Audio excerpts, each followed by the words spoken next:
So good afternoon, everybody. Thank you to be with us today to this panel, New Challenge. Bien, alors, les nouveaux défis de l'information,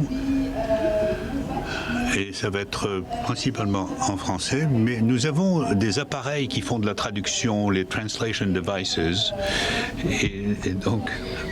So I am going to get introduced by CSPC, sorry for that. This gives you time to have your headset ready, parce que bientôt on va passer en français.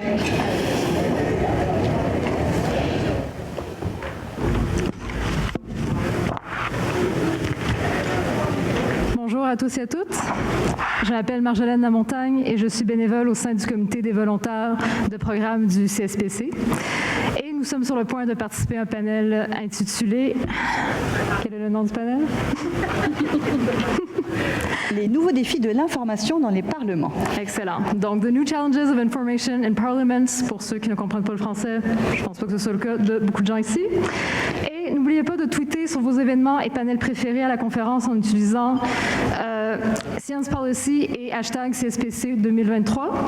Enfin, n'oubliez pas de remplir le sondage d'évaluation pour cette séance dans l'application du programme. Vos commentaires sont importants pour nous afin de nous aider à rendre la CSPC encore meilleure l'année prochaine. Et j'espère que vous apprécierez ce panel. C'était tout.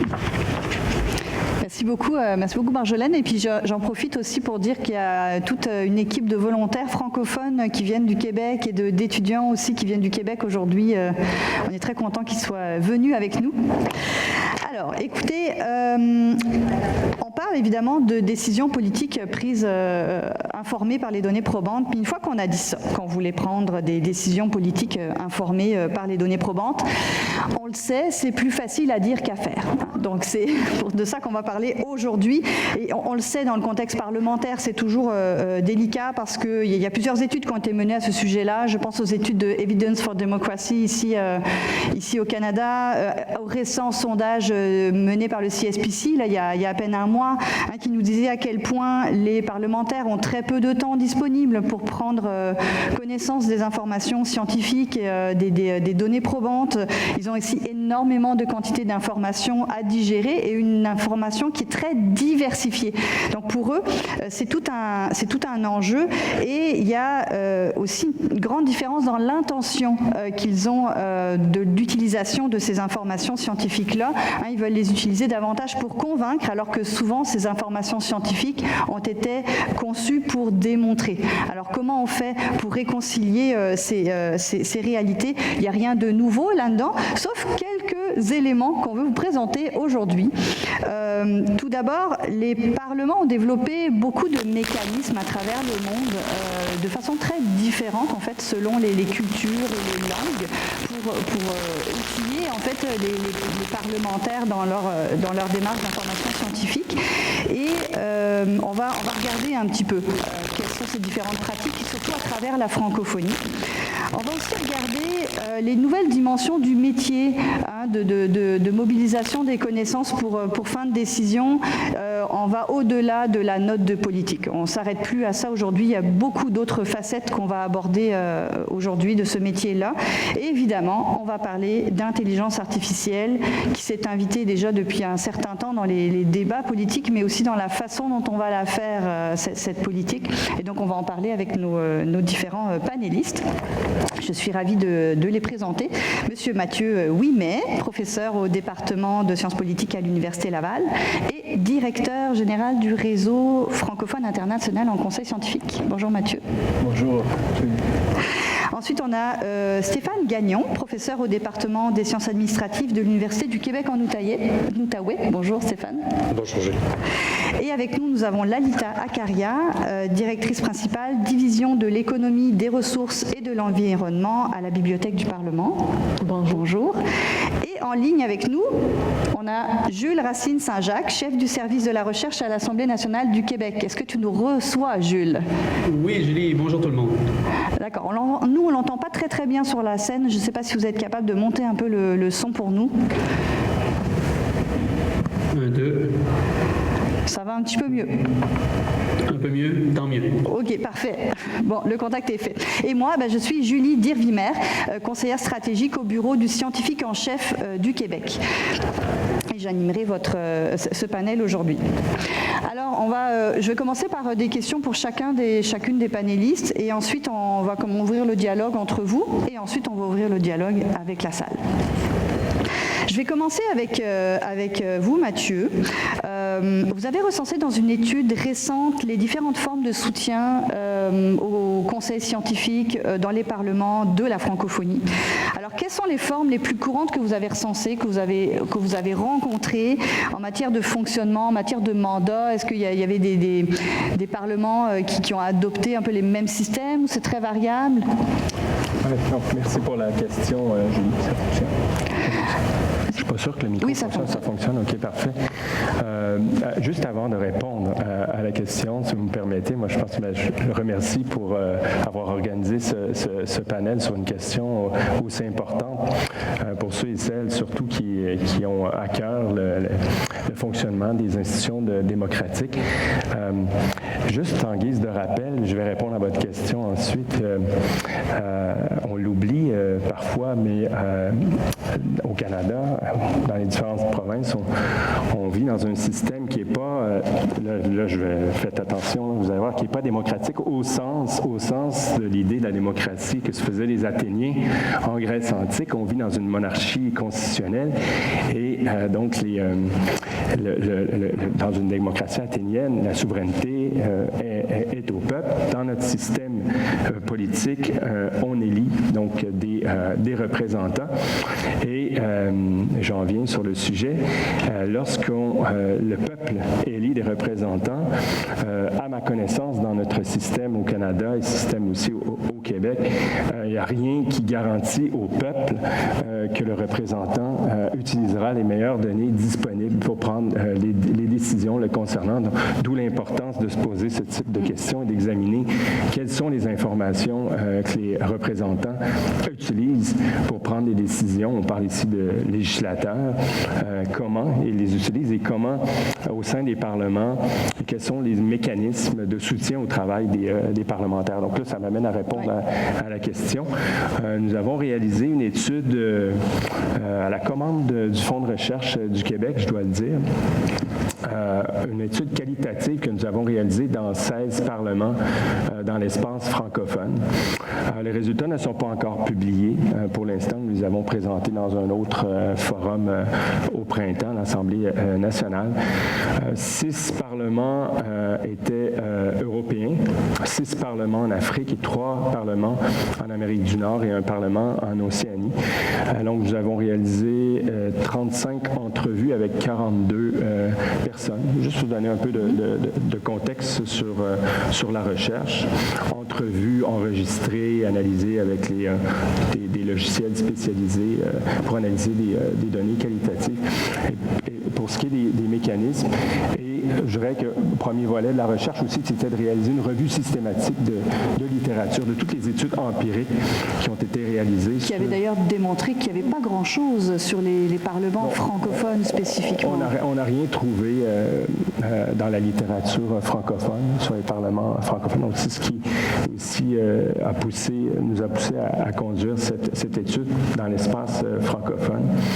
Et puis, le mécanisme qui est le plus utilisé, les deux mécanismes les plus utilisés, c'est dans un premier temps des services spécifiquement dédiés à la recherche d'informations, l'analyse d'informations non partisanes au sein des parlements et le centre de documentation, la bibliothèque des parlements. Ça en lien avec la revue de littérature systématique que nous avons réalisée.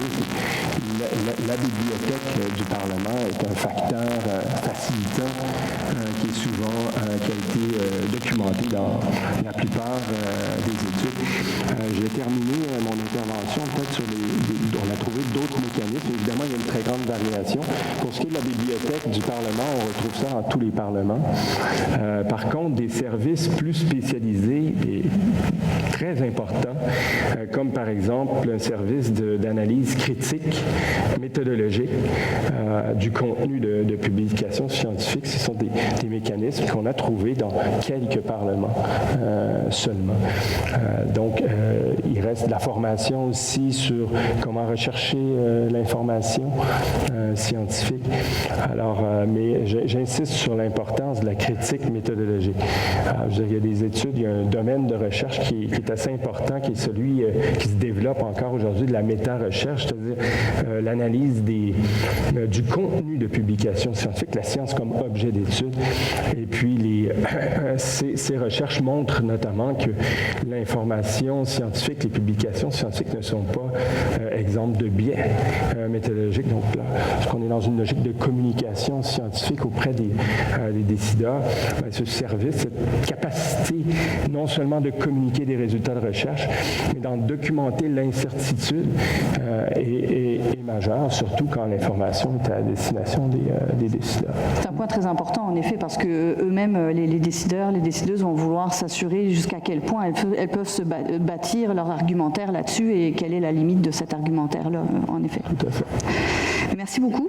Ça met la table. J'irai maintenant vers Madame Accaria. Vous coordonnez des recherches documentaires pour les parlementaires ici à Ottawa, et notamment sur des sujets économiques, environnementaux.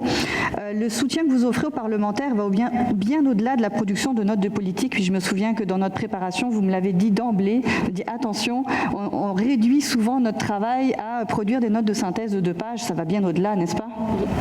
Oui. Est-ce que vous m'entendez? Oui. Et l'interprétation aussi, c'est bon? Oui. Mais encore une fois, merci de l'invitation. Oui, je crois que quand on voit les mots bibliothèque du Parlement, on pense peut-être aux services plus traditionnels d'un Parlement. On a ça à la bibliothèque du Parlement à Ottawa, c'est plutôt les services d'information et collection. Mais on a aussi des services de recherche. On fournit de l'information, de recherche et surtout de l'analyse aux parlementaires. On donne ça aux individus et parlementaires et le bureau. Au comité parlementaire, on soutient à peu près 50 comités parlementaires, sous-comités, comités mixtes, etc. En fournissant plusieurs services à ces comités, notamment nos analystes écrivent le premier ébauche des rapports de comité, bien sûr, bien entendu sous la direction du comité ou le président du comité. On a un service de publication, y compris les résumés législatifs des projets de loi.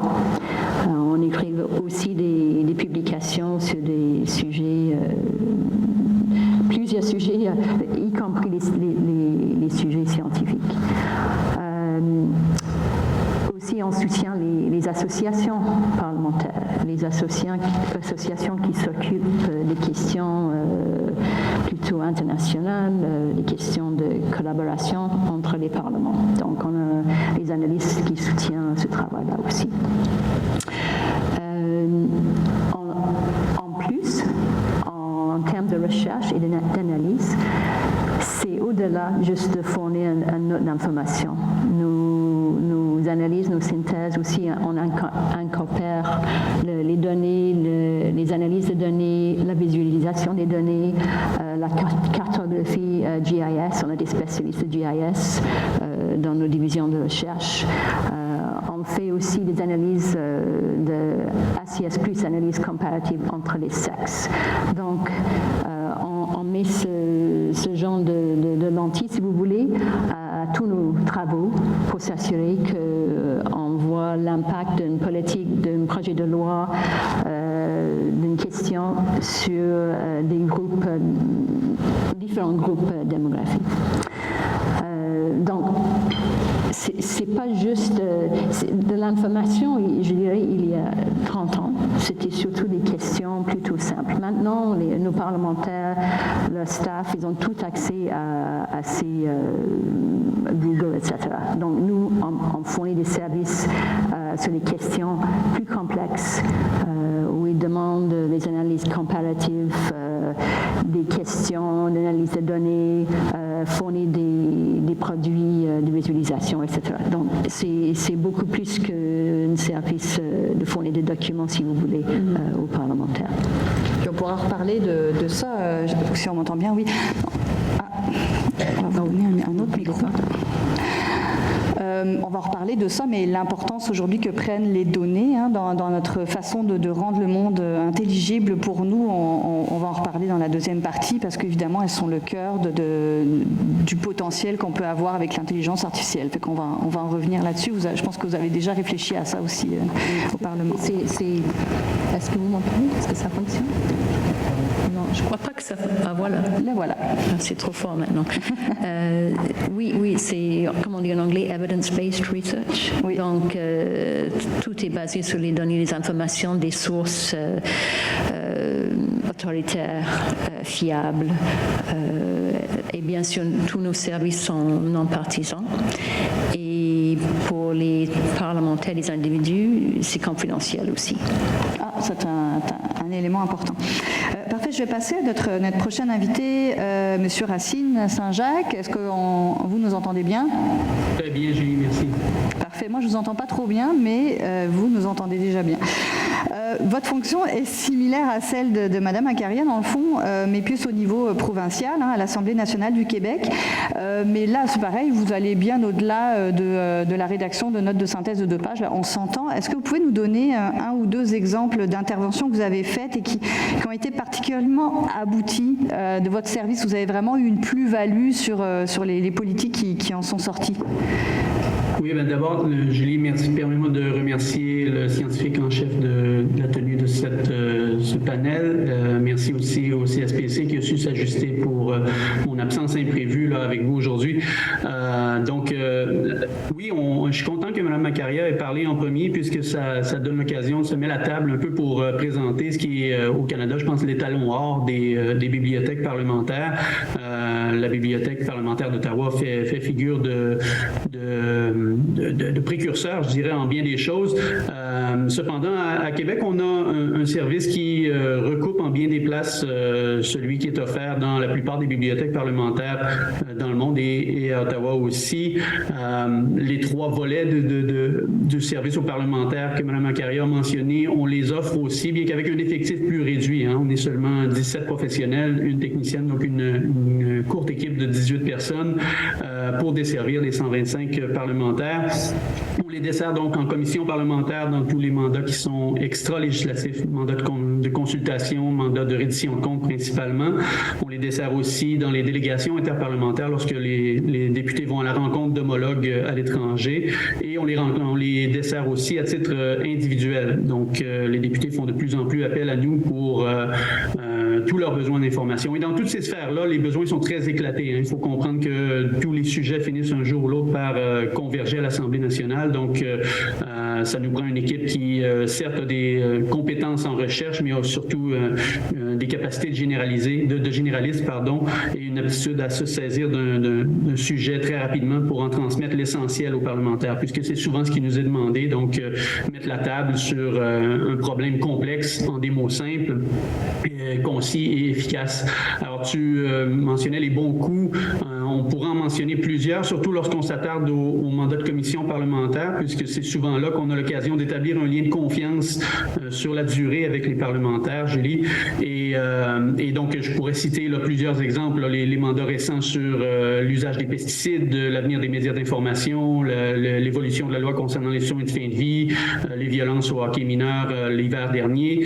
Donc, dans tous ces mandats-là, on accompagne les parlementaires du début à la fin du mandat. Là. Dès le début, on est là autour de la table pour les aider en mettant la table au mandat, en posant les principaux concepts qui vont être abordés, en expliquant les tenants et aboutissants du mandat. On va aussi au besoin suggérer des listes d'intervenants à entendre, donc on va les aider dans la sélection des témoins. On va monter un document de consultation lorsqu'il y a des consultations en ligne ou des consultations générales pour baliser les interventions de la population dans le mandat. On va aussi donc analyser toutes les contributions, résumer les mémoires qui sont soumises. Ça peut être, ma foi, assez volumineux parfois.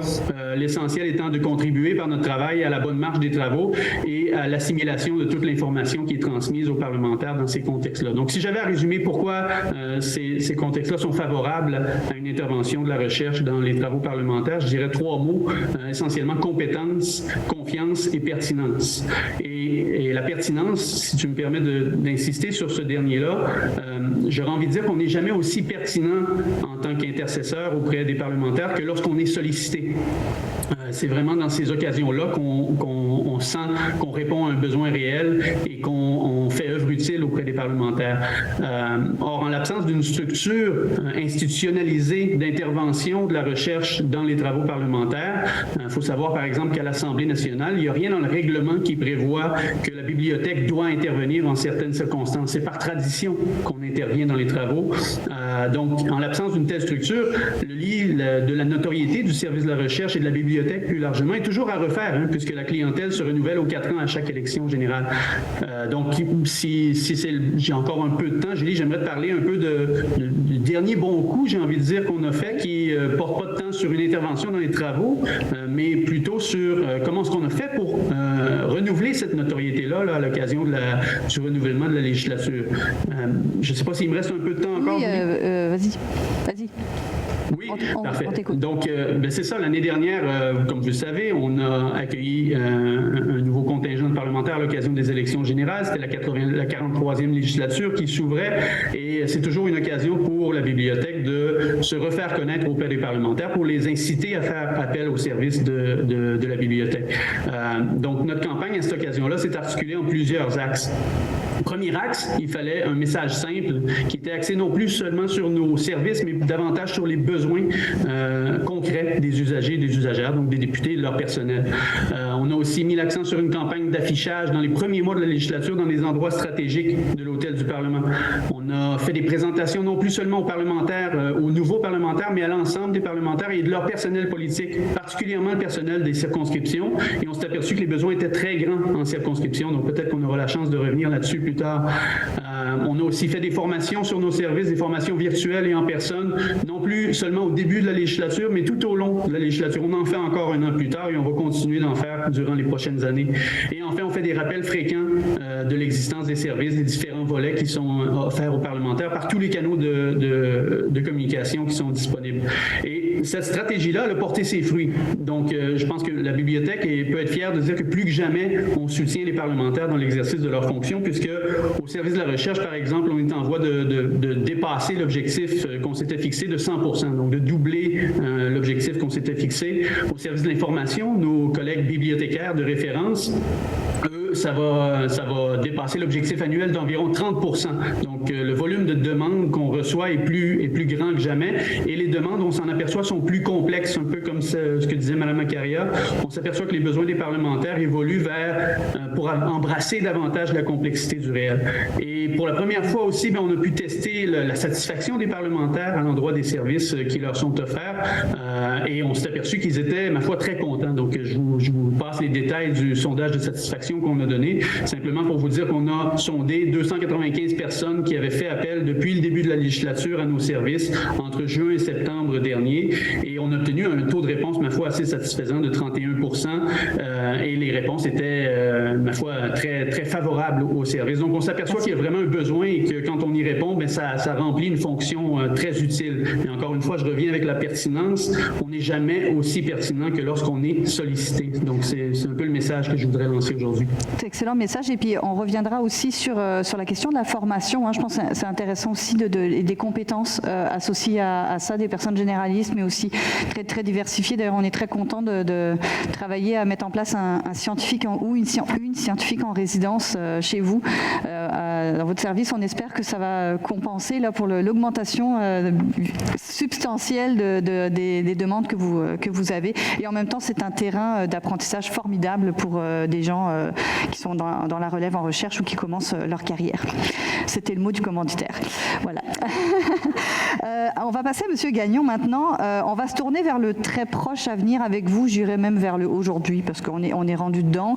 On est en plein milieu d'une révolution numérique qui apporte de nombreux nombreuses opportunités en matière de mobilisation de l'information, mais qui fait aussi trembler les piliers de notre démocratie. On va se le dire, on n'exerce plus nos démocraties de la même façon aujourd'hui qu'on le faisait avant l'intelligence artificielle et les médias numériques. Alors, pouvez-vous nous dresser un petit portrait rapide, c'est ça le défi, un portrait rapide des défis, des opportunités que représentent l'IA et le numérique pour nos démocraties, en particulier nos parlements? Merci beaucoup, Julie. Alors, est-ce qu'on m'entend? Merci. Premièrement, bien sûr, merci au FRQ d'avoir organisé le panel et surtout à l'équipe ici réunie parce qu'on est assez mixte, académique, praticien, praticienne. Moi, personnellement, je suis dans une faculté de sciences administratives à l'Université du Québec en Outaouais, de l'autre côté de la rivière. Et le plus intéressant, les sciences administratives s'intéressent au fonctionnement de l'organisation. Et bien sûr, dans le cas des parlements, on a eu l'opportunité depuis 1 an de collaborer un peu avec l'équipe TI du Parlement d'Ottawa. Et on a contacté l'équipe, d'ailleurs, de la Bibliothèque de Québec.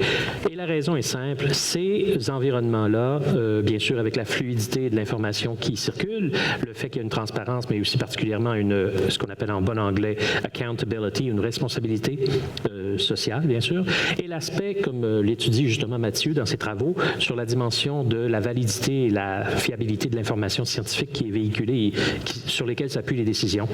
Tout cet environnement-là crée un environnement bien distinct que celui typique où on trouve dans les organisations en général de la prise de décision. Parce que la prise de décision managériale, c'est un environnement assez contrôlé. La prise de décision démocratique, c'est un environnement ultra fluide. Et surtout, un environnement dans lequel, justement, l'information doit être très, très succincte. On ne creuse pas si loin. Alors, l'utilisation de l'IA, tel que tout le monde le connaît un peu trop, peut-être le ChatGPT et autres IA, est un élément qui vient rendre, disons, peut-être plus stable, plus fiable, la recherche d'informations. Et ça a été un débat qui a été ouvert depuis à peu près 1 an à l'intérieur d'un réseau international de chercheurs, en fait, qui travaillent justement là-dessus, qui est basé avec une équipe, en Grèce, qui s'appelle Hellenic OCR Group. C'est un groupe de recherche d'à peu près 66 personnes. Et ils sont en développement présentement d'une espèce de petite charte 101 pour les parlements, sur comment le IA devrait être considéré sur toutes les facettes de l'administration des parlements, mais également du soutien aux parlementaires, du soutien aux équipes politiques. Et cette charte-là est disponible sur ResearchGate et on pourra justement la partager aussitôt que vous faites un courriel, Stéphane Gagnon, @uco.ca. Ce sera un plaisir de vous la partager. La deuxième version est en publication présentement dans l'automne et une troisième version sera publiée en hiver qui, elle, sera l'officielle, la finale. Et quels sont les principaux éléments de cette... c'est quoi les principaux sujets là, sur lesquels ils ont mordu? Formidable. Alors, on en a 7 chapitres. Et le premier, bien sûr, sur la dimension qu'on appelle les fondements derrière l'IA. Alors, par exemple, vous avez tous écouté les dimensions du biais. Alors, bien sûr, dans les logiciels qui appuient l'intelligence artificielle, il peut y avoir insertion de biais. Et c'est l'aspect le numéro 1, disons, qu'il y a des biais politiques dans l'IA derrière. Un des deuxièmes aspects, c'est l'architecture, comme on dit en bon langage informatique. Alors, on parle de comment l'IA doit être une architecture ouverte, du fait qu'elle doit permettre l'implication de différents outils. Disons qu'on n'est pas là pour acheter l'IA de Microsoft ou l'IA de Google pour faire que le Parlement soit équipé de cette manière. À l'inverse, il faut une architecture libre et ouverte. Puis rapidement pour les 5 prochains. Pour les 2-3 prochains, disons, sont moins techniques. Ils portent sur la dimension interne des parlements. Alors, l'IA doit servir à l'opération. Et le dernier, c'est moi qui l'ai ajouté en fait dans l'équipe, le 7e, c'est la dimension multiculturelle, multilinguiste. Alors, c'est amusant que même les gens qui étaient majoritairement de l'Europe dans l'équipe n'avaient pas inclus ça. Je l'ai demandé, ils l'ont accepté. Ça semble être résonnant aussi de ce qui se passe en Europe. C'est la dimension culturelle du fait que le contenu, même dans ChatGPT, que l'on retrouve dans les autres langues, il est limité. Alors donc, la dimension est simple, c'est que à ce stade-ci, on est à la question centrale. L'IA devrait être alignée aussi sur l'aspect qu'il y ait de multiples cultures dans une juridiction et de multiples langues, évidemment. Toutes des dimensions qui vont finir par s'installer aussi dans les logiciels commerciaux. Les logiciels commerciaux sont en train de démarrer. Il n'y a peut-être pas une bonne représentation de toutes ces valeurs, C'est donc l'endroit où devraient se retrouver ces éléments de la charte. Parfait. On va parler de la dimension linguistique, évidemment, qui nous tient particulièrement à cœur au Canada, puis au Québec, évidemment. Je vais ouvrir avec, peut-être, continuer la discussion autour de l'IA, si ça vous va. Je vais appeler Jules et Lalita. Alors, je vous appelle des fois par votre prénom, des fois par votre nom. Je suis désolée de ça. J'ai l'impression de mieux vous connaître déjà. Alors, Jules et Lalita, peut-être vous avez des commentaires au sujet de je ne sais pas si vous avez lu cette charte-là de ce groupe-là, mais je sais que vous, à l'intérieur de chacune de vos institutions, vous faites ce travail de réflexion sur l'IA. Alors, vous en êtes à où dans la réflexion? Et concrètement, des fois, dans vos équipes, est-ce que vous ouvrez ChatGPT? Je peux commencer. Est-ce que vous m'entendez bien cette fois-ci? Oui. Donc, depuis quelques mois, la Bibliothèque du Parlement est en train de mettre en place les lignes directrices pour nos employés. C'est tout frais, c'est pas publié encore, mais je peux vous dire je peux vous donner des grandes lignes. Et bien sûr, les détails, je ne vais pas parler de ça aujourd'hui, mais tout d'abord, responsibility ou accountability en anglais. On est quand même responsable de tout le contenu dans le parlementaire, donc ça ne change pas. On ne peut pas dire c'est la faute à ChatGPT. Exactement. On peut pas dire et juste pour votre question, pour l'instant, on n'utilise pas pour nos produits et pour nos services. On utilise IA dans d'autres produits, par exemple dans les produits de Microsoft, c'est déjà dedans. Donc ça, on comprend ça. Donc ça, je parle des lignes directrices pour le futur. Faut être transparent. Si nos employés vont l'utiliser, il faut que ça soit noté que ça faisait partie du travail. Par exemple, il y a des façons d'être plus efficace, plus productif en utilisant ce genre d'outils. Par exemple, pour la création d'analyse de données, de visualisation. Mais si c'est utilisé, il faut que ça soit noté. Il faut que toute information privée soit protégée. Donc, il ne faut pas le rentrer dans les outils. Ça, déjà, il y a des produits comme le DeepL qui est utilisé pour la traduction. Et il y a des gens qui utilisent à l'interne pour des produits, pour écrire à leurs collègues, par exemple. Même là, on ne met pas des données personnelles dans ce genre de logiciel. Il faut que tout outil soit fiable, bien sûr, précis, impartial et ne comprend pas des biais. Donc, on va demander aux employés de faire un genre d'ACS+ sur l'outil et sur l'utilisation. Et aussi, il faut que ça soit pertinent. On va pas juste... il faut que ça soit utile pour le produit qu'on crée. Et c'est pas dans toutes les situations qu'il faut utiliser ou il faut aller là tout d'abord. Non. Donc, ça, c'est des grandes lignes. Après ça, on va créer un genre de checklist pour les employés. Encore une fois, qui sont liés à ces grandes lignes. Je peux vous donner plus d'informations si vous voulez, mais... Ouais, j'avais une question. Est-ce que c'est une charte qui va s'appliquer aussi aux élus ou c'est au personnel? Non, c'est juste pour la Bibliothèque du Parlement, pour nos services de recherche. Est-ce que les élus ont cette discussion-là? On sait que d'après ce qu'on a appris, qu'il y a des élus qui l'utilisent ou le staff qui l'utilise. Nous, on a fait des recherches surtout au niveau d'autres bibliothèques, d'autres services de recherche au Canada et ailleurs dans le monde. Donc, c'est ça, comme si vous voulez, c'est ça où on a regardé. Okay. On n'est pas regardé au niveau du Parlement même.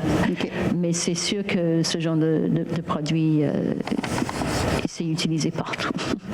Probablement. Probablement.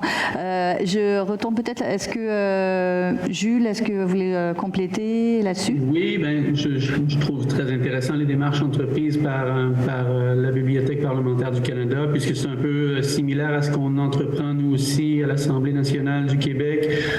Je pense que le sujet est à la fois neuf et pas tant que ça. Ça fait très longtemps qu'on entend parler d'intelligence artificielle, mais on a tous été un peu surpris l'année dernière à pareille date par les capacités de ChatGPT. L'intelligence artificielle générative a pris de court, je pense, bien des métiers de col blanc. Hein? Puis, on discutait récemment, nous, avec les gens du Congrès, un service de recherche du Congrès à Washington qui se trouvait un peu dans la même situation. Donc, à la bibliothèque, le printemps dernier, on a mis sur pied un groupe de travail sur l'intelligence artificielle dont le premier mandat était d'évaluer les capacités de ChatGPT puisque l'outil était à notre portée, semblait avoir des capacités, ou en tout cas une vocation similaire à celle de bien des services de recherche, dont le nôtre. Et on a élargi cette réflexion-là à l'ensemble de la bibliothèque de l'Assemblée. Donc, on a conduit un travail. Le travail s'est déroulé sur 2 phases, je dirais. La première phase consistait à rencontrer l'ensemble du personnel de la bibliothèque qui le souhaitait dans le cadre de groupes de discussion semi-dirigés autour de l'intelligence artificielle et de ChatGPT pour recueillir les premières impressions à chaud du personnel sur le potentiel et les limites de l'outil dans leur travail. Et la deuxième phase consistait à conduire un certain nombre de tests. Donc, on a fait des tests qui nous ont permis de recenser, par exemple, les principaux processus de travail auxquels pourrait s'appliquer une technologie comme celle de ChatGPT. Donc, en termes de catalogage, d'indexation, de recherche d'informations, de développement des collections, et plus particulièrement pour ce qui touche la recherche, là, on a fait des tests sur la définition et la vulgarisation de concepts complexes, la rédaction de plans, la rédaction d'une note d'information même, et la synthèse d'information. Les conclusions ne sont pas renversantes au sens où ça a confirmé un certain nombre d'impressions qu'on pouvait avoir à l'usage informel et non structuré de l'outil, c'est-à-dire que ChatGPT est un bon outil généraliste qui a une connaissance très, très vaste de la civilisation humaine, qui est capable de toucher un ensemble de sujets, mais qui reste somme toute assez en surface et donc qui ne permet pas d'aller très, très loin lorsque les sujets sont plus spécialisés.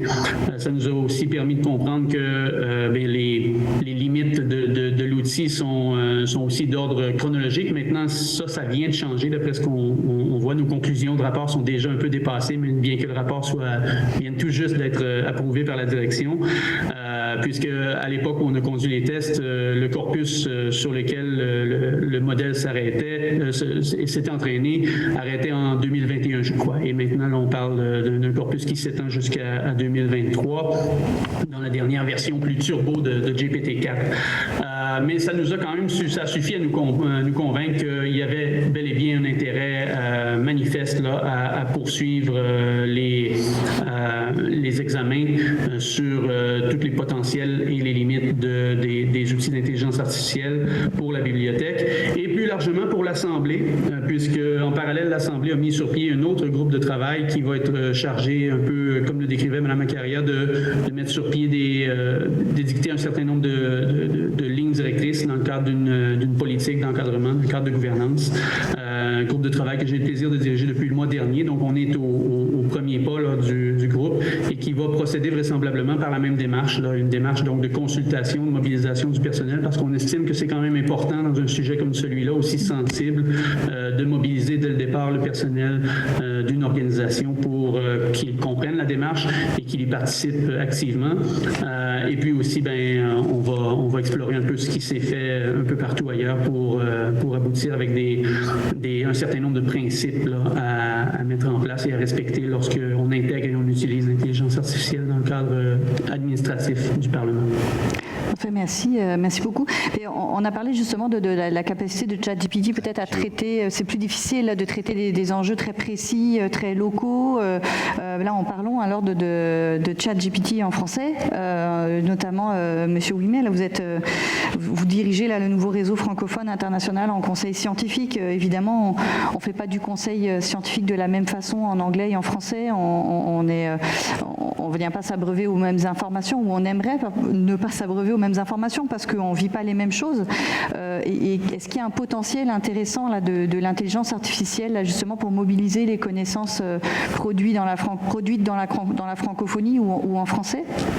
Je dirais, ça dépasse le français, hein, parce que quand on pense au conseil scientifique, on ne devrait pas avoir de barrière de langue. Hein.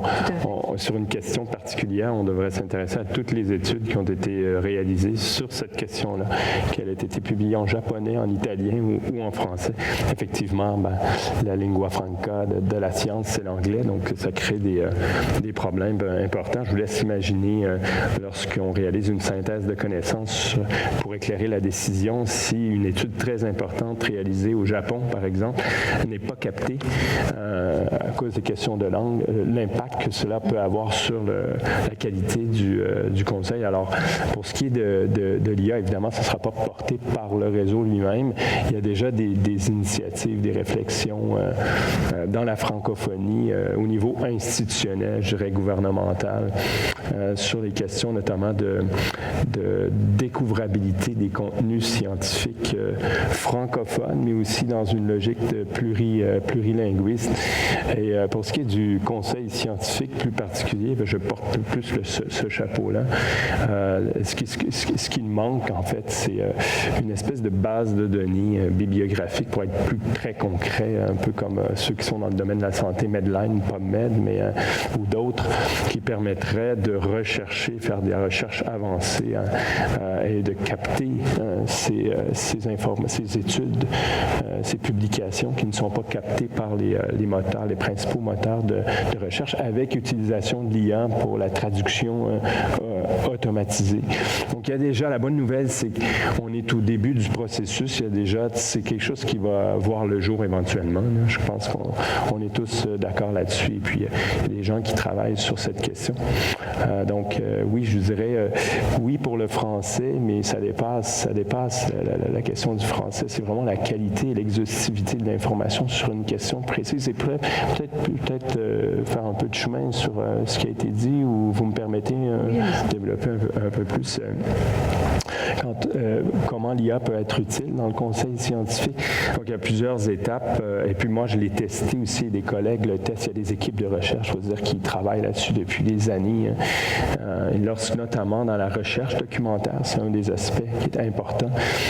Lorsqu'on fait des recherches exhaustives dans les bases de données, ça peut générer évidemment des milliers de notices bibliographiques que l'être humain doit trier. Traditionnellement, on les trie et puis on retient certaines références. Ensuite, on va étudier ces références en texte intégral. Donc, c'est une étape qui est très fastidieuse et très coûteuse en temps. On n'en est pas encore rendu là pour ce qui est de la recherche documentaire, mais je crois que ça s'en vient. Je pense qu'on peut voir le jour où de simples requêtes IA avec ce qu'on appelle les plugins, là, les ajouts là, à ChatGPT, qui seront, j'imagine, payants. À un moment donné, il va y avoir tout un marché pour pouvoir se connecter sur l'ensemble des publications scientifiques et donc avoir des gains d'efficacité, mais ça va beaucoup plus loin dans l'interprétation aussi des publications scientifiques, d'études scientifiques. Et je disais tout à l'heure, l'évaluation du risque de biais dans des études de différents types, que ce soit des études qualitatives, quantitatives, cohortes, expérimentales, etc. Il existe des lignes directrices, malheureusement pas souvent peu connues à l'extérieur du système de la science de la santé. Donc, notamment le réseau Équateur, que peut-être que certains connaissent dans la salle, qui font la promotion de ces lignes directrices. C'est des lignes directrices que les chercheurs devraient idéalement, et les revues scientifiques, utiliser pour s'assurer que lors de la publication de résultats de recherche, les résultats soient présentés, que des informations minimales soient présentées sur la méthodologie, la démarche et les résultats. Il existe aussi des outils pour évaluer le risque de biais, des espèces de checklists, des outils pour évaluer un article scientifique, des questions, est-ce que oui, non, zone d'ombre, etc. Et on a testé en donnant à ChatGPT des articles scientifiques en PDF et puis juste lui demander d'utiliser l'outil adéquat en spécifiant le type d'étude, par exemple une étude expérimentale. ChatGPT est capable d'aller chercher l'outil tout seul. Ensuite, il analyse l'article. Alors, on n'a pas fait des tests exhaustifs, mais je peux vous dire que c'est pas totalement concluant, mais je vois le jour où ça oui, un potentiel énorme. Mais pour l'instant, je vous dirais, de mon point de vue, sur ces questions, l'importance, c'est l'usager de ChatGPT doit avoir la connaissance pour pouvoir juger de l'information. Donc, quand on a une connaissance technique, parce que quand on parle d'utiliser et de distiller, d'analyser des informations dans les publications scientifiques, ça prend une connaissance méthodologique et technique de pointe. Alors, cette personne qui a cette compétence pourra faire un bon usage actuellement des outils de l'IA. Mais lorsqu'on ne maîtrise pas, qu'on n'a pas ces connaissances, on peut facilement, on ne pourra pas juger si le résultat est correct ou pas. Et on revient encore une fois sur la question de la formation, finalement, du personnel qui doivent s'adapter à ces technologies-là pour garder justement, je pense qu'on parlait beaucoup de la qualité, là, donc garder ce standard de qualité-là. Quand on est allé rencontrer récemment la présidente de l'Assemblée nationale avec le scientifique en chef, elle nous a fait part évidemment de ce défi-là de l'intelligence artificielle. Aidez-nous, on a besoin de vous, on a besoin des chercheurs, des chercheuses pour réfléchir avec ça. On a collaboré évidemment avec la bibliothèque, ça a été un plaisir. Le deuxième enjeu qu'elle nous a souligné et dont je vous fais part, c'est ce à quoi les élus sont exposés dans leur travail. On parle de désinformation, on parle de campagne de désinformation et c'est vraiment un enjeu pour les élus en termes de santé mentale, de maîtrise de l'image, de maîtrise de garder aussi les informations personnelles, protégées, etc. Ça, c'est tout un enjeu, c'est une nouvelle façon de faire la démocratie finalement qui est pour eux tout un enjeu en fait de protéger, vraiment une question de protéger en fait son personnel tout simplement dans ses activités. Alors là, je me tourne vers vous. Est-ce qu'il y a des possibilités, parce qu'on a l'impression que l'IA nous amène le problème, est-ce qu'elle nous ramène la solution aussi un peu? Bon, merci Julie. C'est une problématique que je commence à étudier avec des collègues.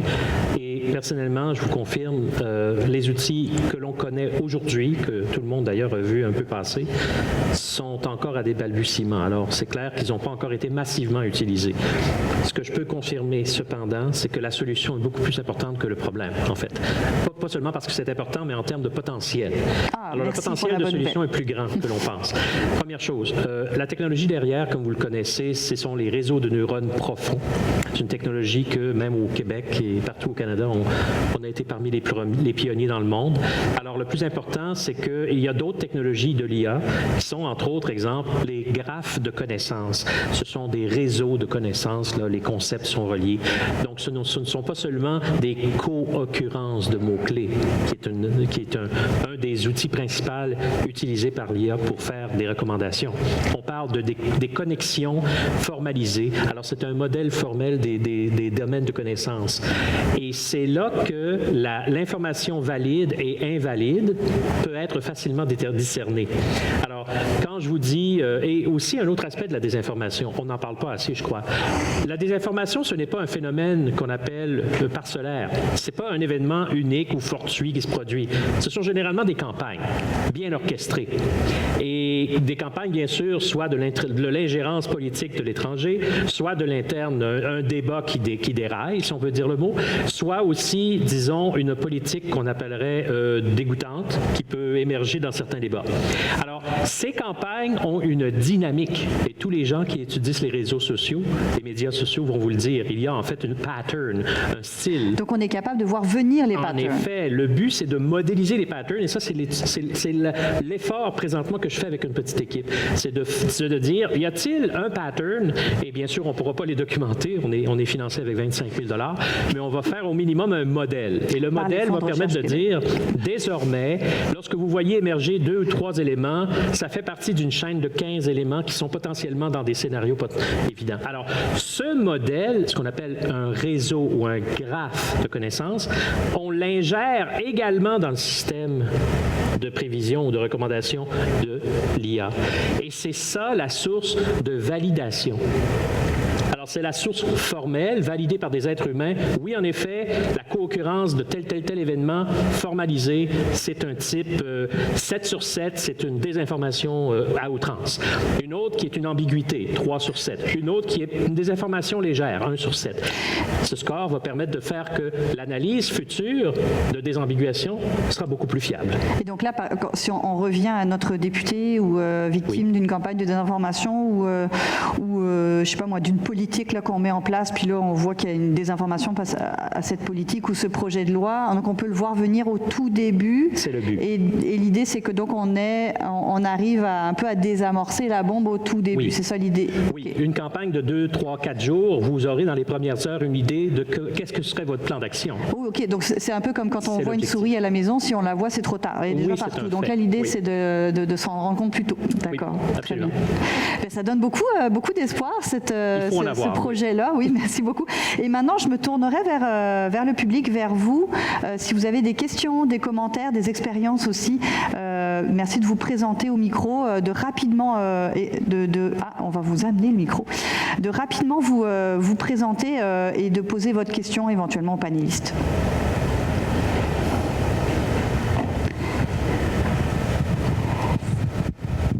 Bonjour, j'ai une question pour Mme Accaria et pour M. Racine Saint-Jacques aussi. C'est une question de curiosité, mais évidemment, ce n'est pas une question qui est innocente. Je me demande, Julie a mentionné les partenariats avec les chercheurs et dans les bibliothèques des parlements, est-ce qu'il y a une tradition ou une habitude de travailler justement avec des chercheurs autour de projets peut-être qui sont plus ambitieux? Si oui, à quoi ça ressemble? Sinon, c'est quoi les obstacles? Pourquoi pas? Donc, on a plusieurs sources d'informations, de ressources, si vous voulez. C'est surtout les ressources qu'on trouve en ligne, y compris les publications de recherche des chercheurs. Souvent, l'obstacle est une histoire de temps. On a très peu de temps pour compléter des demandes pour les parlementaires.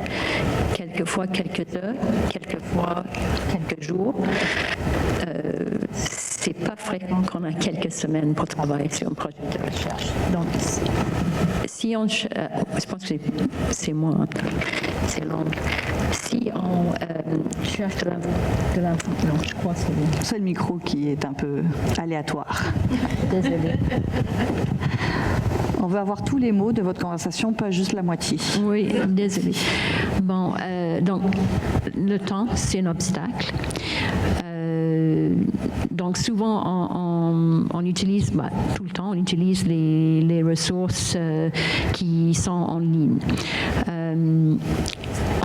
On a accès à des centaines et des centaines de ressources, tous les journaux, etc., toutes les publications de recherche. On a des bases de données de OCDE, des organisations comme ça.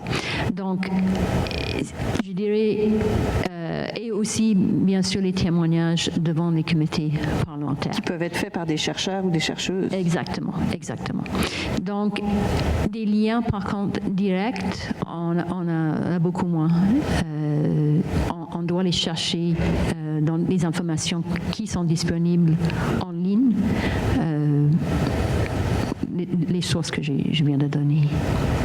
C'est vraiment intéressant ce que vous amenez, parce que la question c'est est-ce qu'on gagnerait du temps à toujours faire des recherches documentaires plutôt que d'aller vers la rencontre avec une personne, etc., prendre le temps de se connaître, mais est-ce qu'on gagnerait aussi plus de temps, justement, une fois que le lien est établi, finalement, on gagne du temps après, parce qu'une fois qu'on se connaît bien, on va beaucoup plus vite. Je ne sais pas si c'est un... On a 4000, à peu près 4000 demandes chaque année pour les recherches approfondies. On a à peu près 140 employés dans les divisions de recherche. Ça comprend les analystes, les bibliothécaires de recherche, des adjoints de recherche et des gens qui travaillent avec les statistiques. C'est pas beaucoup d'employés pour fournir des services à 338 députés et 105 sénateurs. Donc, c'est vraiment une question de temps. Oui. On doit aller tout de suite aux publications peer-reviewed publications. Ça, c'est le point de départ. D'accord, très bien. Mais je pense que Mathieu voulait dire quelque chose et j'imagine que Jules aussi va vouloir ajouter un petit quelque chose après. Oui, juste sur ce point, en fait, j'entends bien, puis on sait ce qu'on a trouvé aussi dans la littérature, hein, ça va vite, puis il y a des questions de lien entre la demande et le personnel et ce qui est possible de faire à l'intérieur. On est en flux tendu. Hein, oui, voilà. Mais je rappellerai qu'une façon de s'en sortir, c'est il y a des institutions indépendantes dans le monde qui répertorient des synthèses de connaissances, des revues systématiques de littérature pour ce qui est du Sud global et du Nord aussi. Et puis, ça, c'est peut-être pas une question, mais ce serait intéressant de voir à quel point les organisations, les parlements, mais également les ministères, la branche plutôt pouvoir exécutif, ont dans leur protocole, justement, comme premier réflexe, d'aller regarder lorsqu'il y a une demande dans ce qui existe déjà, dans les répertoires gratuits, dont l'accès est gratuit, du moins au niveau du résumé. Et dans certains cas, l'évaluation de la qualité est déjà produite. Donc, je voulais le rappeler quand même, parce que ce sont des... Puis ça pourrait être intéressant, parce que si plusieurs parlements dans le monde utilisaient ces bases de données-là conjointement, je dirais, ça serait intéressant aussi, ça donnerait une crédibilité à ces bases de données et ça augmenterait leur qualité. Et juste pour compléter un peu, Julie, ce que tu disais sur est-ce que c'est de consulter une ou deux personnes ou de faire un travail plus substantiel. Moi, je dirais que dans la revue de littérature qu'on a fait aussi, les relations sociales directement avec des chercheurs, des experts, c'est vu comme une force, mais aussi ça peut être vu comme un problème. Hein? Un problème dans le sens où on peut se développer, une institution peut développer des liens plus étroits avec certains experts, et puis ces experts n'ont pas été sélectionnés sont sélectionnés de façon historique parce qu'il y a de bonnes relations. Oui. Donc, c'est pas une vue exhaustive, en fait. Puis là, ça va vraiment... La question, ça peut venir biaiser ça va vraiment contre la pratique, je dirais, les traditions de pratique parlementaire, parce que encore le sondage qui a été fait par le CSPC il y a les dernières semaines montrait que la première source d'information scientifique des parlementaires est le contact avec un proche, même pas un collègue chercheur, un proche. Donc on a toujours ce besoin-là d'être référé par une personne de confiance, hein, la fameuse théorie de la rationalité limitée. Là, quand on n'a pas le temps de consulter toutes les informations, on y va avec les gens avec qui on a confiance, puis ils vont être des prescripteurs pour nous. Donc on dirait que ça vient un peu comme en contre-culture à cette idée d'avoir toujours l'information la plus exhaustive. On dirait que c'est pas compatible. Ouais, donc ça peut créer de la redondance aussi dans l'information. Tout à fait. Jules, peut-être si vous voulez rajouter quelque chose. Oui, la question est très bonne parce qu'effectivement, on n'est pas les seuls dans les bibliothèques parlementaires à pouvoir épauler le décideur public dans sa prise de décision, et on a un rôle, je pense, à jouer dans un rôle d'intercession ou d'intermédiaire entre le champ politique et le champ scientifique. Il y a plusieurs services de recherche parlementaires dans le monde qui jouent ce rôle-là de façon plus développée qu'à l'Assemblée nationale, et on prend modèle sur ces exemples-là, qu'on pense à certains certains services de recherche, par exemple, qui ont des programmes de conférences qui sont destinés aux parlementaires et au secteur politique, au personnel politique plus largement, dans lesquels des scientifiques sont invités à venir parler de leurs travaux. On avait ce cycle de conférences-là à la bibliothèque avant la pandémie. La pandémie a un peu relégué dans l'oubli cette tradition-là et on a bien l'intention de la renouer. On pense aussi à des services comme le POST à Londres, le Parliamentary Office of Science and Technology, qui, dans le cadre de ses post-notes, des petites notes d'information de 4 pages, fait relire ces notes-là par les parties prenantes, des experts. Certains segments de la note, parfois la note en entier, de manière à valider certaines informations. C'est aussi une tendance qu'on vise à prendre. On a la chance, par exemple, à la Bibliothèque de l'Assemblée d'avoir 2 historiens. On est la seule bibliothèque parlementaire en Amérique du Nord à avoir des historiens permanents. Et ces historiens-là, avec le temps, ils sont là depuis 20 ans maintenant, se sont établis comme des chefs de file, je dirais, des acteurs incontournables du champ historiographique en histoire politique et parlementaire. Et ils tracent la voie un peu pour le reste du service. Et une des leçons que je retiens de leur expérience, c'est que pour recevoir, il faut donner. Et donc, quand on veut s'inscrire dans un écosystème comme celui de la recherche, il faut créer des occasions de don contre don, qui est un peu l'économie générale du champ scientifique. Et c'est aussi une tendance qu'on cherche à prendre pour le reste du service, pour l'ensemble du service. Donc, de créer, par exemple, des colloques organisés par le service de la recherche auxquels participeraient des membres du service pour faire part de leur expérience. Pour ça, ça prend du temps. Et Mme Accaria disait, le temps est un peu notre ennemi. C'est la denrée la plus rare en contexte parlementaire. Et lorsqu'on est constamment à répondre à des demandes de parlementaires, c'est difficile de développer des projets de recherche de plus longue haleine. Mais on s'y efforce.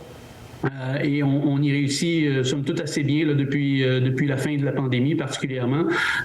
Et donc, ces projets de recherche-là nous donnent l'occasion d'interagir sur une base plus d'égal à égal avec des chercheurs du champ universitaire, par exemple. Et c'est sur cette base-là qu'on voudrait construire des relations. Et ça commence à porter fruit, grâce aussi à Julie, par exemple. Julie Deshouimard, le scientifique en chef, nous aide beaucoup à nous intégrer dans le réseau des chercheurs. Et je pense que l'avenir ne peut être que meilleur pour ça. Et ça va offrir aux chercheurs une occasion de plus d'intervenir auprès des parlementaires si on y réussit. Je tiens à rajouter aussi, c'est intéressant le rôle de scientifique en chef pour ça, qui peut s'adresser aussi aux élus, c'est-à-dire que le service de la recherche fait tout un travail documentaire auprès du personnel parlementaire, dans les commissions parlementaires, puis nous, on vient aussi parler directement aux élus avec cette relation interpersonnelle qu'ils aiment tant. Donc là, la semaine passée, justement, on était à l'Assemblée nationale pour donner une formation sur les changements climatiques, vraiment c'était vraiment fermé, là, je pense que c'était dans le salon bleu, il me semble. C'était vraiment fermé. Puis toutes les questions ont pu être posées. Il y a pu y avoir des discussions directes entre le Premier ministre et entre Alain Webster et autres chercheurs en changement climatique. Et ça vient vraiment en complément. Je vois des mains levées ici, là. Est-ce que je pourrais juste ajouter un point? Absolument. Et après, on va passer à la prochaine. L'importance des ressources diversifiées, comme Mathieu a mentionné, qu'on n'aurait pas si on parlait à 1 ou 2 chercheurs ou si on parlait à des usual suspects. Donc, quand on est limité par le temps, mais aussi l'histoire quelquefois, on a des questions, comment c'est fait en tel pays, etc. Donc, il faut aller vers la littérature scientifique ou d'autres là pour répondre à ce genre de questions et d'avoir une réponse qui reflète plusieurs points de vue. Une question ici. Une question là d'abord. Oh, excusez-moi, il y a une question en premier ici et après ce sera à Paul. Oui, bonjour. Mon nom est Geneviève McCready. Je suis professeure à l'Université du Québec à Rimouski. Merci pour votre panel. C'est très intéressant et puis d'avoir une présentation en français aussi. Je voulais savoir, moi, je suis au département des sciences de la santé en sciences infirmières. Donc, pour nous, c'est pas naturel d'aller vers les politiciens comme dans d'autres disciplines, mais je pense que particulièrement chez nous, puis avec la pandémie, ce que j'ai pu observer, c'est l'absence ou la quasi-absence des infirmières dans le discours scientifique là, médiatisé, entre autres. Donc, il y a comme beaucoup de savoirs qui n'étaient pas utilisés nécessairement dans les prises de décision. Et c'est encore le cas aujourd'hui. Donc, je travaille sur un projet de recherche là, pour rapprocher, pour créer un dialogue. Et c'est pour moi un apprentissage là, de venir ici pour savoir quel est cet univers des parlementaires pour pouvoir faciliter ce dialogue-là. Donc, j'aurais la question pour vous, là, qui êtes plus près des parlementaires. C'est un peu à la suite de la question de Madame. En fait, c'est que je voudrais savoir s'il y a des circonstances qui font que les parlementaires vont utiliser plus des types de données que d'autres. Par exemple, ils vont aller consulter la bibliothèque ou ils vont consulter un proche, consulter un scientifique qu'ils connaissent ou même écouter des gens qui vivent l'enjeu en question. Donc, est-ce qu'il y a comme des circonstances qui facilitent le recours à certains types de données? Et puis aussi, en sous-question, est-ce que le fait, comme scientifique, par exemple, de se coaliser ou de se mettre en collectif, justement, ça peut faciliter le recours aux experts scientifiques si, d'un coup, le parlementaire va avoir accès à différents points de vue et pas nécessairement comme des groupes scientifiques qui sont dans leurs perspectives respectives, mais ne se parlent pas ensemble nécessairement? Alors, je vais commencer tout de suite par me permettre le mot du commanditaire, parce que il y a 3 semaines, on a sorti un guide pour les scientifiques avec Evidence for Democracy, donc un peu plus concentré sur la dynamique fédérale, mais pas seulement, justement pour aider les chercheuses et les chercheurs qui veulent faire entendre leur voix ou la voix de la science, en tout cas dans les parlements, qui ne savent pas comment faire. C'est vrai que c'est pas évident de comprendre cet exercice-là. Donc on a créé ce guide là d'une 20aine de pages. Donc ça peut être un premier pas peut-être pour commencer à analyser un petit peu les voies possibles pour contribuer en fait aux discussions politiques. Et puis je vais laisser mes collègues peut-être donner d'autres, plus précisément là, d'autres voies qui peuvent être utilisées. Moi, je vais peut-être me permettre, vous m'entendez, ça va? Merci pour la question. Et puis, ça me fait penser, on a une collègue en sciences infirmières aussi à l'Université Laval, je vais la nommer Geneviève Roch, qui a travaillé justement sur cette question, mais plutôt en mode en mode d'influence. Comment, comme chercheur en sciences infirmières, on peut influencer la décision politique. Ils ont mis en place une méthode, un outil pour analyser le contexte politique, les coalitions en présence, et donc, en fin de compte, les chances, la faisabilité, en fait, les chances de réussite d'une entreprise de communication scientifique. Mais votre question est très importante. Je vais m'arrêter là. Je vais laisser la parole à mes collègues. Effectivement, puis il n'y a pas juste les sciences infirmières. Lorsqu'on vous rappelez l'épisode COVID, on peut se poser la question selon quels critères, pourquoi, par exemple, les épidémiologistes ou une discipline en particulier serait davantage mobilisée qu'une autre discipline, la microbiologie, par exemple, etc. Donc, c'est des vraies questions. Puis, je pense que je l'espère du moins que l'épisode COVID va amener des gens à réfléchir sur ces questions-là. Quelle est la bonne expertise et comment la pondérer en termes de champ disciplinaire pour répondre à une question? C'est intéressant. Je pense que vous voulez répondre. J'aimerais peut-être, Jules, aussi parler un petit peu du travail et de l'étude que vous aviez fait sur les différents chercheurs qui interviennent dans les commissions parlementaires. Ça pourrait être intéressant d'en parler aussi. Allons-y avec Stéphane. Merci beaucoup, Julie. Donc, c'est pour ajouter un peu à ce que vous venez de demander. Bien sûr, la ressource que font les bibliothèques, ils cherchent la littérature scientifique. On trouve les personnes, heureusement une personne de Rimouski, parfait, on l'appelle. Mais la question centrale, c'est la pertinence, pas vrai, de l'input que l'on va avoir, nous, comme chercheurs, chercheuses, auprès de la personne élue. Alors, personnellement, je voulais vous souligner, tantôt ce matin, on avait plutôt un symposium dans lequel le OCIP, Ontario Collaborative Innovation Program, était présenté avec 5 personnes. Et entre autres, il y avait une représentante de la Fondation canadienne de l'innovation. Alors, un des détails de conversation rapidement était Navigator ou Navigateur qui a été présenté dans la table juste à l'arrière ici par l'équipe de la Fondation. Alors, ce navigateur donne une belle cartographie de tout ce qui a été financé dans la recherche au Canada, même au provincial. sociale.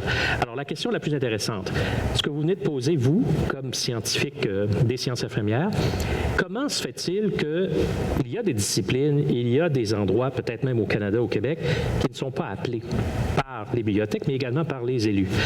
Pratiquement, c'est encore une fois un problème de graphe de connaissances. C'est assez intéressant à le dire. Je ne veux pas revenir à ça comme si c'était une maladie, mais c'est un outil. Ça s'appelle un petit biais professionnel. C'est exactement un biais technique, si vous voulez le mot.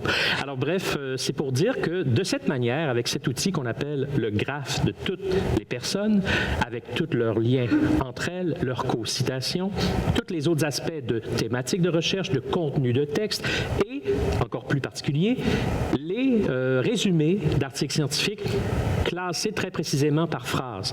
Alors, entre 300 et 500 mots, dont chaque phrase a une catégorie. Ceci, vous connaissez peut-être une méthodologie qu'on appelle PICO, en santé, bien sûr. On ne rentrera peut-être pas dans les détails Parfait. de la méthodologie. Cependant, l'outil lui-même permet justement, à ce stade-ci, il est prêt, la technologie, bien sûr, open source, pour faire cette analyse. Et heureusement, ce problème-là serait résolu d'ici que les bibliothèques aient cet outil. Un grade de connaissance suffisamment puissant pour simplement dire, en effet, voici la synthèse, mais voici qui appeler en fonction des contenus. Alors justement, je lance la balle à Jules là-dessus. Les graphes de connaissances pour choisir les personnes qui vont intervenir en commission parlementaire. Est-ce réaliste? Est-ce intéressant? Est-ce conforme à ce qui pourrait être fait à l'Assemblée nationale du Québec, par exemple? Ça serait assurément intéressant à explorer. Cependant, Julie, tu nous devances un peu quand tu dis qu'on a complété un projet de recherche. On est à l'amorce d'un projet de recherche qui vise justement à mieux connaître les intervenants en commission parlementaire, puisque pour assurer une pleine diversité des interventions en commission parlementaire, il faut d'abord savoir qui intervient, quels liens ces gens-là entretiennent avec le sujet, avec les parlementaires eux-mêmes, et entre eux. Et donc, c'est une démarche qu'on entreprend là à peine depuis cet été. Et comme je le disais tout à l'heure, les projets de longue haleine au service de la recherche se font à temps disponible et le temps est toujours très rare. Mais on a bon espoir d'avancer. On est d'ailleurs en pourparlers avec certains chercheurs sur la question pour obtenir un peu de leur soutien. Quant au contexte, la question portait d'abord et avant tout sur le contexte dans lequel on peut faire appel à la science ou au service de la recherche plus spécifiquement. Je ne vois pas de contexte générique très, très précis qui favorise notre intervention. Ce que je vois en revanche, c'est quand il y a un besoin, quand il y a un besoin, je dirais, un manque de ressources. Ça favorise clairement l'utilisation des services de la bibliothèque à la disposition des parlementaires.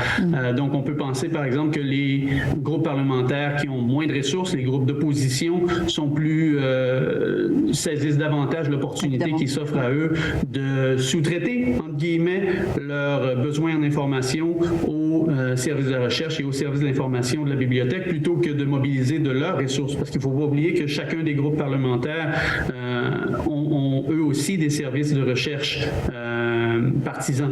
Et donc, les interventions qu'on fait dans la promotion de nos services portent beaucoup là-dessus, sur économiser du temps et de l'argent finalement, en faisant appel davantage aux services de la bibliothèque qu'aux services, à leur service de recherche partisan. Donc, laissez-nous les faits et occupez-vous ensuite de les convertir en ligne idéologique. C'est un peu le message qu'on lance aux groupes parlementaires lorsqu'on leur présente nos services. Excellent, j'aime bien cette pratique-là. On va prendre encore une question parce que sinon, voilà, il y en a une ici. Paul? Oui, merci Julie. Gardez vos commentaires. Vous m'entendez? Oui. Merci pour la discussion, un panel vachement intéressant. En passant, j'étais très heureux de savoir que quelqu'un a mentionné le Post-Parliamentary Office for Science Technology en Angleterre. Entre nous, c'est notre fantasme au Canada et au Québec depuis plusieurs années. Oui. Hein, on va se le dire. On aimerait ça avoir la même chose. Et on est dû ici au Canada pour un genre de bureau ici. Mais je vous laisse lancer une question. Il y a quelques années, en 2017, avant Chat et tout ça, là, un ancien conseiller scientifique en Australie, à a donné un discours qui s'appelait « Better than Brilliant ». Et là-dedans, il s'inquiétait d'être remplacé par un robot, intelligence artificielle, et il voulait poser la question, est-ce qu'on peut toujours parler humain? Can we still speak human? En répondant à toutes les demandes qu'on reçoit, soit à l'Assemblée nationale, les parlements, quoi que ce soit. Et est-ce que c'est vraiment une inquiétude avec ce qu'on a maintenant, aujourd'hui, avec nos technologies avancées? Je pose la question. Merci beaucoup. Quelqu'un veut-il y répondre?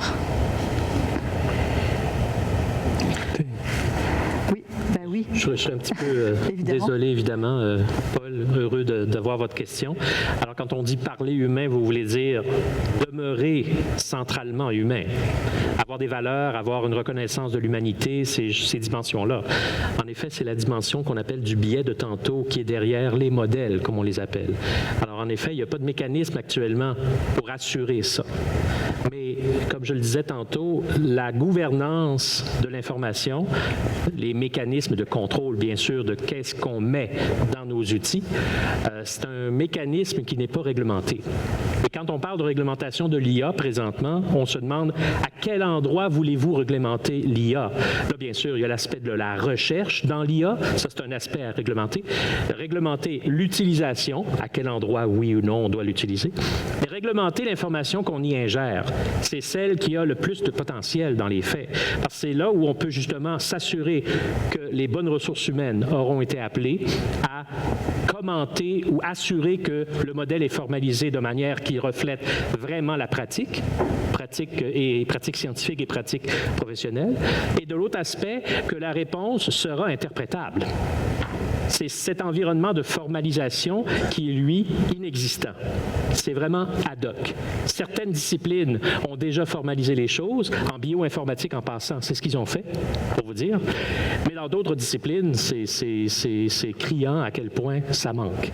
Alors, c'est clair que les gouvernements en pouvoir doivent investir pour que les institutions démocratiques soient équipées avec un tel mécanisme de gouvernance. C'est pas demain la veille que la bibliothèque va avoir ces ressources-là, mais c'est le besoin que vous avez mentionné qui est évident. Oui.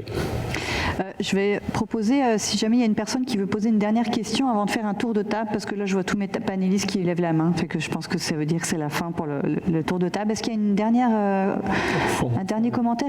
Ah, ici. En attendant, j'en profite pour préciser à Madame de Lucar aussi qu'on a mis en place une formation pour les chercheurs et chercheuses aussi au Québec qui s'appelle l'Interface. Si jamais vous avez un projet précis que vous voulez porter pour changer une politique publique, pouvez-vous vous y joindre. Bonjour, merci pour le panel. Martin Normand, je suis directeur de la recherche et de l'international à l'Association des collèges et universités de la francophonie canadienne. J'aurais beaucoup de réactions à ce panel-là, mais je vais m'en tenir à M. Gagnon. Vous avez lancé celle du multilinguisme. Et en fait, ma question va être plus précisément pour M. Ouimet, Mme Accaria. Est-ce qu'on fait du conseil scientifique ou du conseil scientifique en général, est-ce qu'on le fait différemment dans des langues différentes? Est-ce que ça nous amène sur des pistes différentes? La question ou la demande provient d'un parlementaire francophone ou anglophone, par exemple. Et a fortiori, est-ce que des institutions comme les vôtres comprennent ou intègrent une responsabilité de veiller à la promotion de la recherche dans plusieurs langues? Merci. Excellente question, et je proposerais de passer d'un panéliste à l'autre avec répondez à la question, puis des petits mots de conclusion. Il nous reste 5 minutes. Est-ce que quelqu'un veut commencer? Est-ce que vous êtes à l'aise à commencer? Oui, Madame, vous aviez... J'ai mal compris la fin de la question. Est-ce que vous répétez la fin de votre question, s'il vous plaît? Je peux reformuler, oui, sinon je me permets. Est-ce que les parlements peuvent avoir une responsabilité à porter pour se nourrir ou s'abreuver à des informations scientifiques qui viennent de plusieurs langues? Est-ce qu'elles ont une responsabilité à porter? Notamment, on pense au Canada qui est bilingue, donc est-ce que c'est de leur responsabilité de s'abreuver à différentes ressources linguistiques? Ça va? Ouais, ok. Bien sûr, on fournit nos produits et services dans les 2 langues officielles. Pour les comités, pour les associations, c'est toujours en français et en anglais. Pour les requêtes qu'on fait pour les parlementaires individus, c'est selon le choix de langue. Là, on parle plus de l'input que de l'output. On parle plus de ce qui rentre comme information que ce qui en ressort. Au niveau du Parlement, il y a aussi la question des langues autochtones au Canada. Donc, ça, c'est une question qu'il traite. Je sais qu'il examine ça au niveau du Parlement. Nous, on examine tout ce qui est lié aux langues, à la recherche autochtone, etc. On regarde ça. C'est difficile avec les ressources qu'on a de faire plus que ça. Quelquefois, par exemple, s'il y a une réunion, il y a une réunion internationale au Mexique où on a fourni les produits et les services dans 3 langues, donc français, anglais, espagnol. Mais on est quand même limité par les ressources de donner ce genre de service. Je ne sais pas si ça répond à la question ou c'est plutôt au niveau du Parlement. Oui, on va la prendre comme ça, mais peut-être il y aura un droit de réponse après pendant les discussions informelles parce qu'il nous reste quand même juste que 5 minutes, alors je vais passer le micro aux autres personnes. OK. Je vais répondre aux 2 questions. Premièrement, la première question, il y a évidemment un danger. Là, puis je partage un peu l'exemple que vous donniez là, des préoccupations là, de notre collègue australien. Et puis, quand on pense au conseil scientifique, par exemple, l'IA qui permettrait de répondre à des questions en nature de nature scientifique, l'humain, évidemment, doit rester central. Je ne vois pas personnellement d'effacement de l'humain possible pour la simple et bonne raison que la science, à moins qu'on change la définition de la science est aux antipodes de l'autoritarisme. C'est des débats contradictoires entre chercheurs. On ne s'entend pas sur les méthodes. Pour ceux et celles qui ne sont pas du domaine scientifique, aller dans une conférence technique en sciences, vous allez voir, les chercheurs sont constamment en désaccord sur des principes. Alors, pour qu'un robot remplace tout ça, il faudra imposer des normes de scientificité méthodologique une fois pour toutes. Et là, je vois peut-être possiblement un problème. Pour terminer très rapidement sur l'autre question, je dirais que sur les questions culturelles, la prise en compte des différences culturelles dans la façon de faire le conseil scientifique, je fais une petite publicité avec l'INGSA. l'INGSA est en train de développer un chapitre européen. INGSA est un International Network for Governmental Science Advice et le réseau francophone international en conseil scientifique est en quelque sorte la division francophone de l'INGSA, travaille à un projet de recherche actuellement sur des études de cas. Est-ce que le conseil scientifique, la façon même d'interpréter la science sur des questions particulières diffère selon les cultures linguistiques? Donc, je ne pourrais pas parler de résultats, mais juste pour terminer sur ce point, il existe différentes d'un point de vue institutionnel, et là, je quitte un peu le parlementaire, différentes structures dans les pays où on peut exercer des activités de conseil scientifique. Je peux donner des différences assez importantes. En Afrique francophone, par exemple, les académies des sciences ont un rôle important à jouer en matière de conseil scientifique. Ce n'est pas pour dévaloriser le rôle que les académies traditionnellement, c'est la place qu'elles ont. Et les conseils économiques et sociaux. Les CESE, CESE. Voilà. Alors que dans d'autres pays, ce sont donc peut-être d'autres institutions. Donc, c'est certainement que les aspects culturels sont importants, mais il reste à les documenter, d'un point de vue de recherche, l'impact de ces différences culturelles. Alors, on m'a dit d'arrêter, mais je n'arrêterai pas, évidemment. Je vais donner la parole à M. Gagnon et à Jules Ramier rapidement. Oui, je veux confirmer que concernant tantôt les aspects multilinguistes, multiculturels en même temps, La formalisation dont je parlais tantôt, le processus de gouvernance de ce que l'on donne à nos outils, c'est le processus dans lequel, justement, on a un processus de traduction simultanée. Alors, le graphe est traduit dans plusieurs langues, toutes les connectivités nécessaires sont traduites. Vous pouvez même faire des requêtes multilingues qui vous donneront les mêmes réponses dans quelque langue que ce soit. Alors, c'est les outils qui permettront d'assurer cette chose, faisant que la responsabilisation sera faisable à ce moment-là. Oui, tout à fait. L'organisation ne peut pas s'engager à quelque chose que techniquement elle ne peut pas accomplir, mais elle peut y arriver avec les bons outils. Merci beaucoup. Jules Racine-Saint-Jacques, dernier mot peut-être. Oui, très brièvement, Julie, parce que le temps presse, simplement mentionner qu'à la bibliothèque, on surveille de près les travaux du commissaire à la langue française et son premier avis officiel vient d'être lancé, porte justement sur la question de la langue et des outils de traduction automatique et de la systématisation de leur usage dans le champ scientifique. Donc, ça nous intéresse de près, puisque effectivement, l'Assemblée a devoir d'exemplarité au même titre que bien d'autres organismes publics en matière d'utilisation du français, mais ça ne devrait pas non plus nous mettre des ornières sur l'ensemble de la production scientifique. Donc, on est très intéressés par la suite des choses que met en place le rapport l'avis du commissaire à la langue française. Oui, allez-y. Très rapidement. C'est à la Bibliothèque du Parlement, on embauche toujours les humains.